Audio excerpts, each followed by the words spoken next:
arquitecto, desarrollador, y además es ahora, o desde hace unos meses, mejor dicho, es el presidente de la Cámara Empresaria de Desarrolladores Urbanos, de la CEDU. Gracias, muchas gracias, Damián, por estar acá. Felicito además por estar a cargo de esta entidad tan importante que tiene realmente mucho potencial, me imagino, ¿no? Y mucho para hacer, porque el tema de los desarrolladores son clave, un punto esencial en la vida del real estate, ¿no? Así que, bueno, contame un poco qué está pasando a nivel institucional, que eso también le interesa al sector, y un poco vamos a hablar sobre algunas novedades que están ocurriendo. Gracias. La CEDU, la Cámara que presido, agrupa a los desarrolladores inmobiliarios grandes a nivel nacional. Están los más reconocidos, las compañías más prestigiosas y con mayor, digamos, reconocimiento por parte del público en general, desde IRSA, RAXA, que son los que hacen los Leparc, EIDICO como gran desarrollador de emprendimientos suburbanos. En realidad agrupamos a unas 40 compañías y tenemos, como te digo, cobertura a nivel nacional. Es una cámara que durante algunos años no tenía mucha difusión, ni mucho reconocimiento, ni mucha actividad, y estoy procurando hacer un esfuerzo significativo por cambiar completamente el perfil de la entidad. Yo vengo con una impronta, si querés, un poco más académica, sí. Con lo cual mi interacción tanto con el gobierno, en todos sus niveles, como con las propias compañías, no es literalmente la representación de una empresa, de los intereses de una empresa en particular, sino del sector en su conjunto. Y bueno, en la coyuntura en la que estamos viviendo, con una cantidad importante de adversidades y complicaciones e incertidumbres, el hecho de agrupar a las compañías y poner bajo un mismo paraguas la representatividad del sector en su conjunto, me parece que agrega mucho valor. ¿Y va dando resultados, digamos, el trabajo que estás haciendo? Va dando muchos resultados. Hay como una primera acción muy importante que hicimos con los desarrollos inmobiliarios grandes en el conurbano, en provincia de Buenos Aires. Desde que asumió el gobierno actual hasta hace unos 6 meses, la realidad es que no se había aprobado prácticamente ningún emprendimiento inmobiliario nuevo, había muchísimas trabas y complicaciones. Tomé personalmente cartas en el asunto, interactuamos muy fuertemente con las más altas esferas gubernamentales a nivel de provincia de Buenos Aires, y los cambios han sido muy significativos. Por supuesto que no todo se resuelve de un día para otro, pero claramente tenemos la percepción que se encamina, y lo cierto es que los miembros de la Cámara que antes me llamaban cotidianamente para decirme que los trámites no avanzaban, hoy están más satisfechos con que la cosa va encaminándose, y francamente me llaman menos. Esto a nivel provincia. A nivel de la ciudad también hay un montón de complicaciones. Hemos planteado muy fuertemente toda la problemática del cambio de código en la Ciudad de Buenos Aires, y en particular el tema de las plusvalías, que se ha vuelto como tremendamente gravoso, sí, a la hora de poner en marcha proyectos inmobiliarios nuevos. Tal como había salido la norma, tenía, la de plusvalías en particular, tenía muchas distorsiones. Le demostramos al gobierno de la ciudad que había muchos casos en los cuales aún sin dar más metros edificables se tenía que pagar plusvalía, lo cual va a contramano del espíritu de la norma, que es pagar un plus por el plus que te daban, y la verdad que se había distorsionado. Se distorsiona por la propia fórmula con la cual salió esto aprobado en la legislatura, con lo cual tuvimos una serie de reuniones a nivel del gobierno local, y francamente la reglamentación que salió la semana pasada ha corregido un montón de estas cuestiones, y por supuesto no es solo mérito nuestro, pero sin duda lo asignamos como en buena medida al trabajo que venimos haciendo.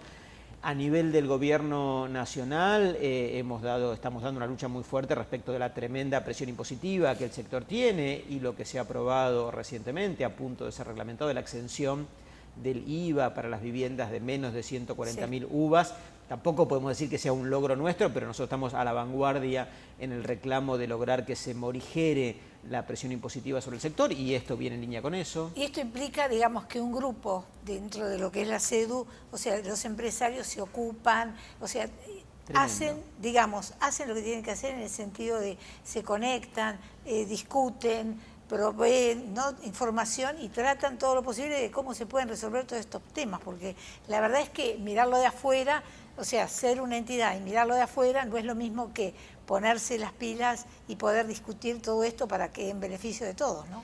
Créeme que en el día a día el compromiso de cada una de las empresas que tenemos en perseguirme por WhatsApp, reclamarme resultados, acompañarme a reuniones con el intendente, con el ministro, Sí, con... sí, claro. Es permanente y cotidiano, Bueno. tiene muchísima vitalidad de la Cámara, la gente paga la cuota con alegría porque, a ver, no porque los dos sean tan palpables, porque la realidad es difícil, Sí. pero bueno, estamos haciendo las gestiones que deben ser hechas. En línea con esto, la otra cuestión que ya podemos empezar a comunicar públicamente es el proceso de fusión con la otra institución que agrupa a desarrolladores inmobiliarios, que es la Asociación de Empresarios de la Vivienda, efectivamente la AEB. Hay ya un compromiso firme de fusionar a las dos entidades, que está desencadenado y que tiene que ver con esto mismo, digamos, con que ambas cámaras están viendo, están percibiendo, están disfrutando, si vos querés, de la vitalidad renovada que ha adquirido mi propia gestión y que tiene que ver con tonificar la participación de todos los desarrolladores a nivel nacional, acercarse, estar presentes e interactuar sobre todo con el gobierno, de la forma más responsable que corresponde desde una entidad empresarial, ¿verdad? Claro, aparte eso es lo que vale, ¿no? La permanencia de los actores, de los distintos actores, digamos, en esa interacción con los gobiernos o con las entidades que corresponda. Es decir, no quedarse afuera. Claro, o sea, no solamente estar presente. O sea, discutir en favor del sector. ¿Cómo se puede hacer para déjame mejorar, ¿no? Déjame que te lo diga en estos términos que para mí, digamos, es muy valioso. Y es lo siguiente, mi propia gestión está teñida por el tratar de interactuar de forma responsable, sobre todo con el sector público, pero también para poder darle contenido a esa responsabilidad, hacer la correspondiente tarea de autocrítica que tenemos que hacer. Claro. Porque por supuesto que no nos presentamos frente a la sociedad, frente a la comunidad como perfectos. No, es imposible ser perfecto y en la Argentina hacer negocios y ser perfecto, la verdad que tiene pocos puntos de contacto, ¿verdad? Y lo reconocemos como tal y entonces no queremos presentarnos como que somos la perfección caminando, que no lo somos, sino que simultáneamente a la par que presionamos y exigimos respuestas, en este proceso de autocrítica estamos implementando un código de ética que para nosotros es, si querés, como la columna vertebral de esta cuestión, que tiene que ver con procurar imprimir o autoimprimirnos las mejores prácticas empresarias a la hora de hacer las cosas, lo cual nos debería dar la plataforma moral para exigir a las contrapartes lo que corresponde, ¿verdad? Y aparte que esto perdure en el tiempo, porque ese es el otro tema. No es algo, digamos, que surge ahora y bueno, y después con el transcurrir de los meses no pasa nada y se va como olvidando, ¿no? Quedando en el olvido. Y el mercado o sea, la idea cambiante, sería que esto, al contrario, que esto se consolide de una manera tan importante que permanezca en el tiempo y que esto sea un ejercicio cotidiano de poder discutir, de poder proveer, de poder autocriticarse, de ver cómo se puede mejorar de un lado y del otro y en esa interacción los resultados sean mejores para todos, ¿no? En el pasado había muchas otras cámaras vinculadas con nuestra actividad que tenían una presencia pública reconocida, el caso de la Cámara de la Construcción, ahora no tanto a raíz de los cuadernos, pero digo, durante varios años un perfil muy alto, CUSIGBA durante mucho tiempo también con perfil alto, el último año, los últimos meses, quejándose mucho respecto de la ley de alquileres y las comisiones de ellos, etcétera, etcétera. La Cámara Inmobiliaria también adquiriendo protagonismo más recientemente, el tema del boleto electrónico, que ellos lo tomaron como una bandera, y lo cierto es que los desarrolladores hasta ahora habíamos tenido un perfil un poco bajo, y lo que yo propongo desde nuestra Cámara, y ahora fusionándonos con la AEB también, es adquirir más protagonismo, adquirir, digamos, más centralidad en la discusión con los distintos actores respecto de lo que debe ser hecho, y es una tarea a la cual le dedico tiempo y con vocación, porque es una cosa que francamente me gusta y lo hago con entusiasmo, ¿verdad? Hablemos de esta presentación que hizo el presidente hoy de la Nación respecto del nuevo boleto electrónico. ¿Cómo ves esta decisión y cómo se puede aplicar en el tiempo, digamos, cómo puede ayudar a que también la herramienta de lo que tiene que ver con el crédito hipotecario pueda también aflorar en esto, ¿no? Sí, son dos cosas que van de la mano, pero por ahí el tiempo en el que se producen no es exactamente el mismo. La aparición del boleto electrónico no es más que venir a subsanar el perjuicio, digamos, el vacío legal que dejó el nuevo Código Civil y Comercial, ¿verdad? Que salió ya hace varios años, todavía en el gobierno anterior, pero que, para la gente que está en el sector sabrá, mató la prehorizontalidad, ¿verdad? O sea, cuando había prehorizontalidad, había un instrumento que se podía firmar y que de hecho era obligatorio, digamos, y que le daba un resguardo jurídico importante al comprador en pozo. Claro. El Código Civil y Comercial mató esa posibilidad, la derogó directamente, implementó la obligatoriedad de este seguro de caución que debe ser dado a cada comprador que adquiere una unidad en pozo, y faltaba un boleto que tuviera la posibilidad de ser registrado en el registro de la propiedad.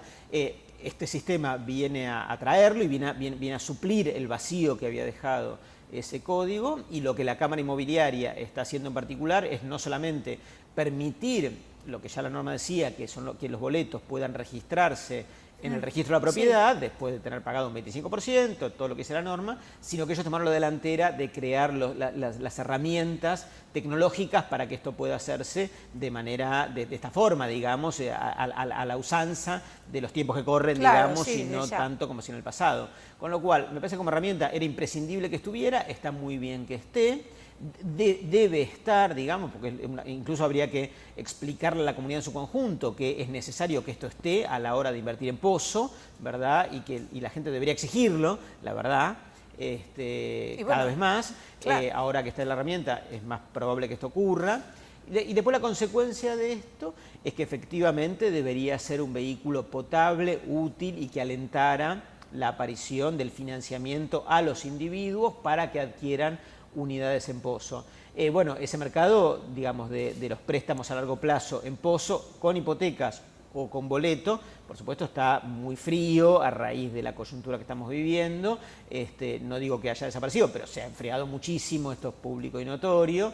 Esperemos que vuelva tan pronto como la realidad argentina lo admita o lo permita.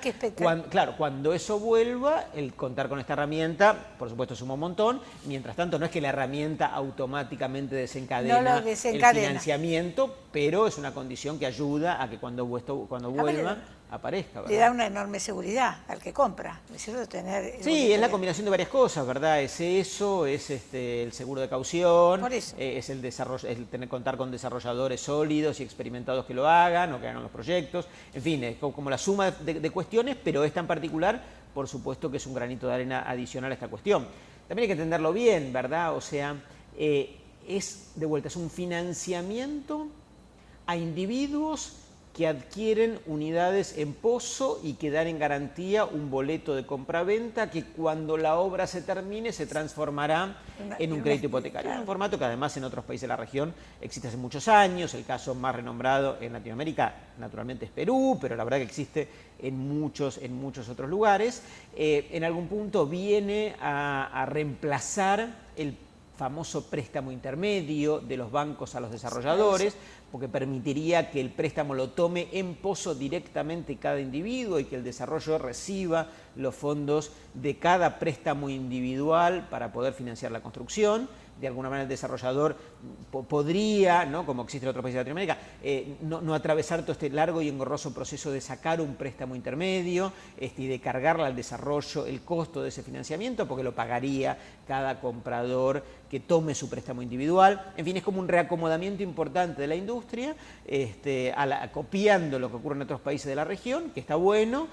Bueno, mientras la interacción con los bancos todavía siga siendo un poco fría o esté verde como está en la actualidad, es más una herramienta útil que una cosa que desencadene negocios verdaderos, ¿no? Para ir cerrando un poco la idea de qué va a pasar con los UVA, ¿qué crees vos que va a pasar? A mitad de año puede ser que haya una reactivación lenta, que la gente se vaya animando. A ver, creamos los UVAs en la Argentina, ¿no? Digo, sí. Nosotros, el gobierno, en fin, se crearon los UVAs, sí, pensando que era un elemento útil, casi imprescindible para poder atravesar situaciones o afrontar relaciones crediticias en un país con inflación, ¿verdad? Sí. Entonces que la propia herramienta del UVA iba a permitir convivir con la inflación, ¿verdad? Sí. Como idea buena, visto en la vida real, está probado que no fue tan perfecto, digamos. No es que las uvas permitieron que las relaciones entre deudor y acreedor se comportaran armónicamente en contextos inflacionarios, porque efectivamente se distorsionaron, ¿verdad? Entonces, diseñamos un vehículo pensando en que era el más adecuado para afrontar contextos inflacionarios, y en la vida real los contextos inflacionarios no fueron, digamos, no crearon relaciones armónicas entre las partes, ¿verdad? Lo que se esperaba. No, la verdad que no ayudaron. O sea,